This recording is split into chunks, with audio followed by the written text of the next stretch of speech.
ஸ்தோத்திரம் இயேசுப்பா. காலையிலேருந்து வேலை வரைக்கும் எங்களுக்கு காப்பாற்றினீங்களே, அதுக்காக நன்றி ஆண்டவரே. ஆண்டவரே, எங்கள் கூட இருந்து வழி நடத்துனீங்களே, அதுக்காக நன்றி ஆண்டவரே. இந்த ஒரு புதிய நாளை கொடுத்ததுக்காக நன்றி ஆண்டவரே.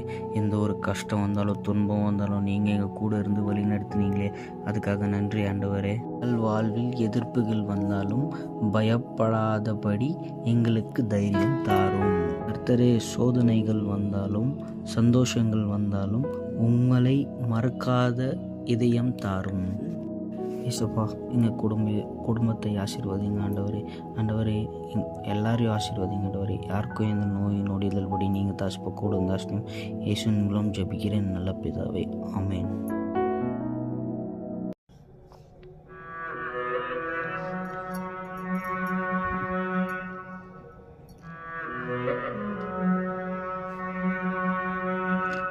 எனக்கு யாருண்டு கலங்கின நேரத்தில் உங்கரம் என்னை நடத்தியதே.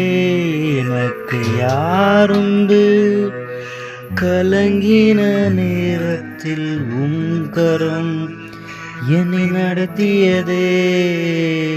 புரத்தி உருவாக்கி நீர் சிற்றித்தி சீர்படுத்தி நீர் புடமிட்டி புதிதாக்கி நீர் பிரித்தி பிரியாதிருந்தீ.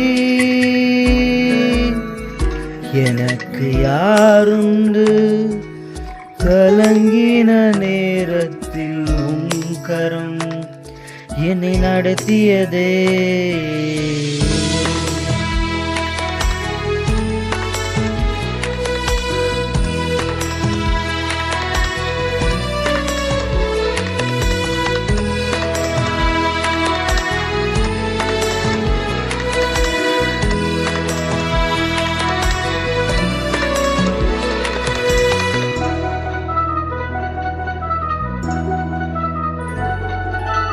பள்ளத்தின் நடுவில் நான் நடந்தேன், அச்சத்தின் உச்சத்தை பார்த்தேன். புலியில்லா இருளில் நான் நடந்தேன், இயேசுவில்லா வாழ்வை நான் வெறுத்தேன். பள்ளத்தில் நடுவில் நான் நடந்தேன், அச்சத்தின் உச்சத்தை பார்த்து ஒளியில்லா இருளில் நான் நடந்தேன். இயேசுவில்லா வாழ்வை நான் வெறுத்தேன். உடைத்தீர், உருவாக்கி நீர் சுற்றித்தீர், சீர்படுத்தி நீர் புடமிட்டீர், புதிதாக்கி நீர் பிரித்தீர், பிரியாதிருந்தீர். எனக்கு யாருண்டு கலங்கின நேரத்தில் உன் கரம் என்னை நடத்தியதே.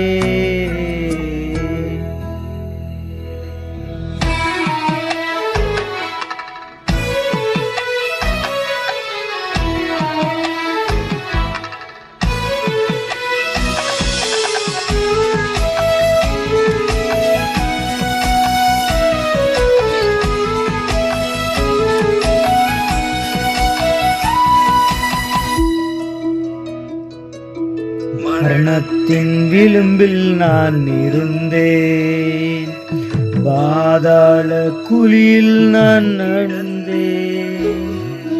பாவத்தின் பாரத்தை சுமந்தேன், இயேசுவில்லா வாழ்வை நான் வெறுத்தேன். மரணத்தின் விளிம்பில் நான் இருந்தேன், பாதாள குழியில் நான் கிடந்தேன். பாவத்தின் பாரத்தை சுமந்தேன், இயேசுவில்லா வாழ்வை நான் வெறுத்தேன்.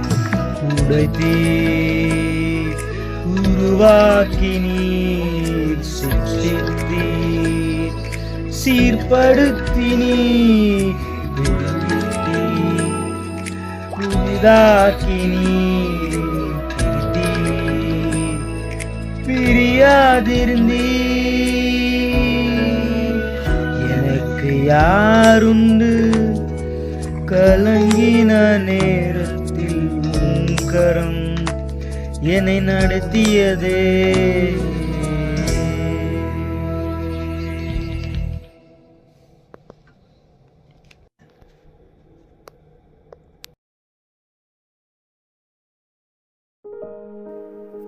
கர்த்தருடைய பரிசுத்த நாமத்திற்கு ஸ்தோத்திரம். யூதாவின் மீண்டும் கட்டமைத்தல், பழுதுகள் சரி செய்தல், மீட்பு. மீண்டும் கட்டமைத்தல். வாழ்க்கை சிதைத்து போதும் யூதாவின் வாழ்க்கை மெதுவாகவே வீழ்ச்சி அடைந்தது. சகோதரர்களை விட்டு சென்றார். உடன்படிக்கைக்கு வெளியிலான பெண்ணை மணந்தார். அவருடைய மகன்கள் தீயவர்கள் இறந்து போனார்கள். தாமாருக்கு நீதியளிக்கவில்லை.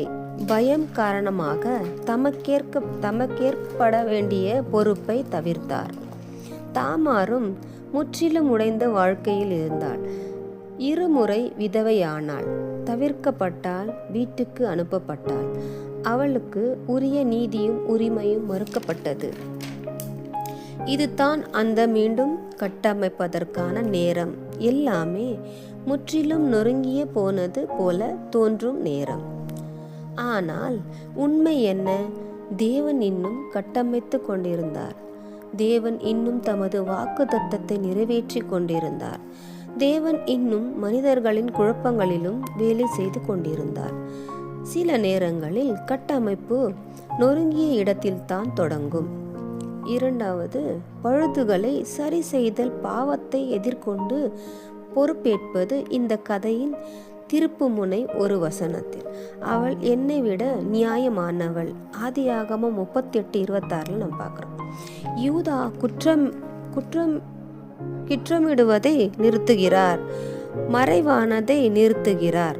தம் தவறை ஒப்புக்கொள்கிறார். பொறுப்பை ஏற்கிறார். அந்த ஒப்புக்கொள்கை என்பது புகழை சரி செய்யும் ஒன்றல்ல. அது நடத்தை மற்றும் உள்ளத்தை மாற்றுகிறது. முன்னாள் யூதா யோசேப்பை விற்கலாம் என்று பரிந்துரைத்தவர். தன் குடும்பத்தை விட்டு விலகியவர். நியாயத்திற்கு தொலைவானவர். இந்த நிகழ்வுக்கு பிறகு யூதா மாற்றம் அடைகிறார். பிறகு ஆதியாகமம் 44 பார்க்குறோம். பென்யமீனுக்கு பதிலாக தன்னை தியாகம் செய்ய முன் வருகிறார்.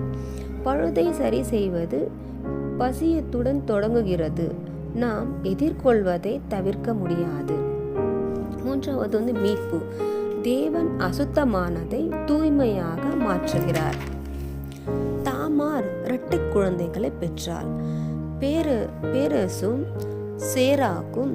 பேரசு தாவீது ராஜாவின் வம்சத்தில் இயேசுவின் வம்ச வரலாற்றில் பிறந்தார். மத்தேயு 1:3 நம்ம பார்க்குறோம். இந்த உண்மையை யோசிக்கவும் மோசமான குற்றமுடைய குழப்பமான ஒரு கதை கிறிஸ்துவின் வம்ச வரலாற்றில் எழுதப்பட்டுள்ளது. ஏன்?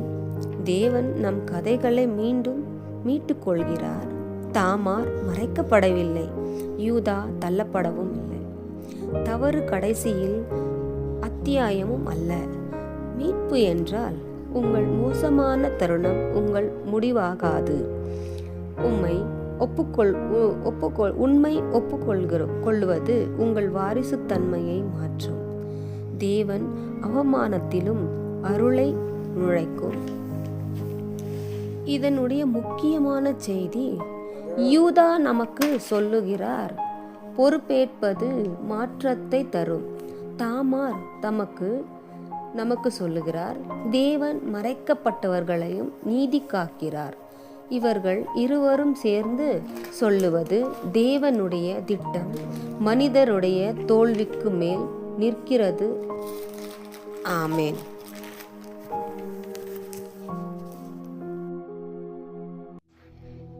ஸ்தோத்திரம் ஸ்தோத்திரம் ஸ்தோத்திரம் இயேசுப்பா. இந்த